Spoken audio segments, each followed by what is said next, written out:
Hello everyone, this is the New World Order. I haven't made a video in a while, but I got a new webcam, so I'm going to make a video. Hopefully it'll turn out a little better than the quality of the other ones that I had. I don't know where to begin. So much has happened since the last time I made a video. I like to keep up with current events because it's so interesting to me and so easy to see. For someone that knows their Bible, anybody that knows their Bible, I believe we can see the signs.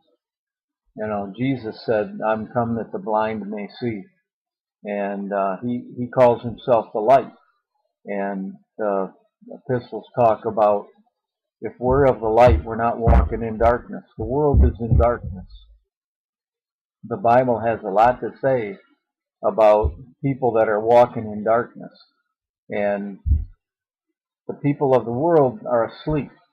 They're in darkness. They've been deceived.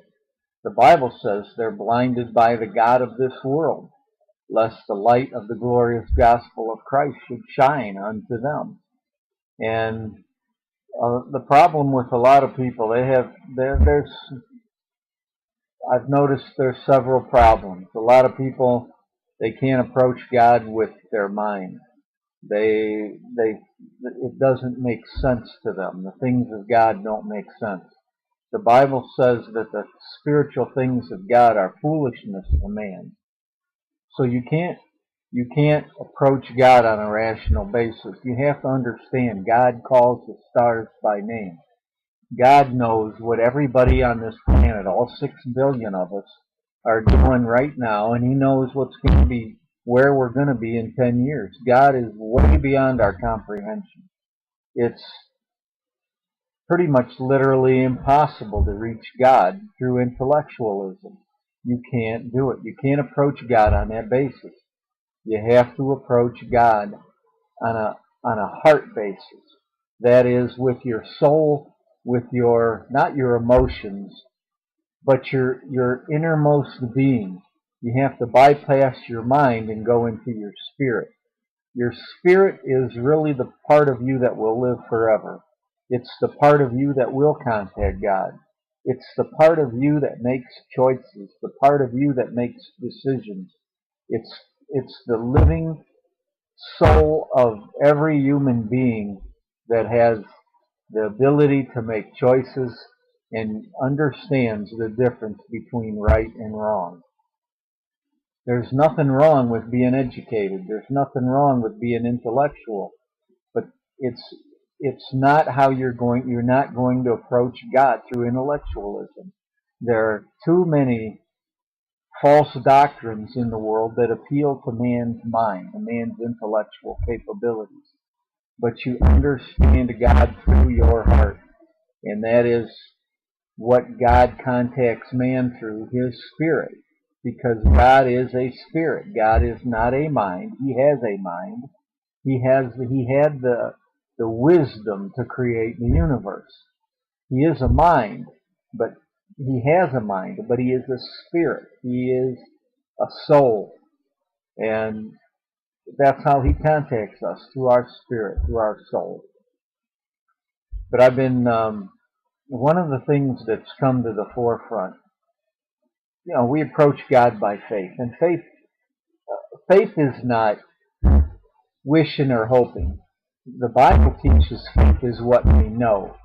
In other words, people in Jesus' day knew that he was the Messiah. They had faith that he was the Messiah. They didn't wish that he was the Messiah or hope. If they hoped he was the Messiah, they didn't really believe that he was the Messiah. If they had faith in him as the Messiah, they knew he was the Messiah. And this is how you come to God. When you come to a point where you know that God is true. And I know in my heart that God is true. And I know in my heart that things are coming to a close. The time is drawing near when we are going to see the Lord. And it may not be in 10 years. It may not be in 20 years. It may not be in 30 years. But I honestly believe in my heart that man's kingdom will not last another 50 years. I just don't see the kingdom of man lasting another 50 years. At least not as long as we're headed in the direction we're going, because we're headed down the wrong path. The world is following the devil, and this is becoming more and more obvious. Um, I've been watching Lindsay Williams for a while. I heard of him about a year and a half ago or so, maybe 2 years, and I've been listening. He has CDs, he has videos, he has DVDs, but you can watch his videos on YouTube. And his last videos or DVDs came out in October of '09, almost a year ago now. And it's October of 2010, so it has been a year. And everything he said a year ago is starting to come to pass. He covers too much stuff in order for me to cover all the things that he talks about. But he is a man who was a missionary up in Alaska, and he was there during the time they were building the pipeline. Anyway, he got to meet a lot of the top oil executives in the world, and he met several of them and made friends with several of them.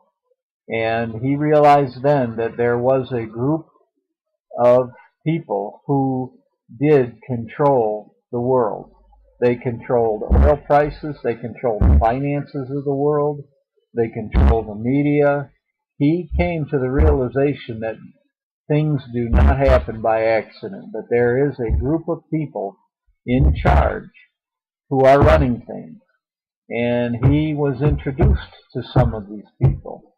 And he has a man that he's in contact with today, and he explains all this in his DVD.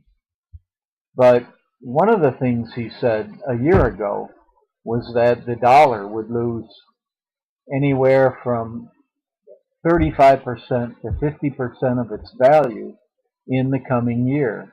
So in 2010, he said the dollar would lose, this person told him that the dollar would lose a lot of its value.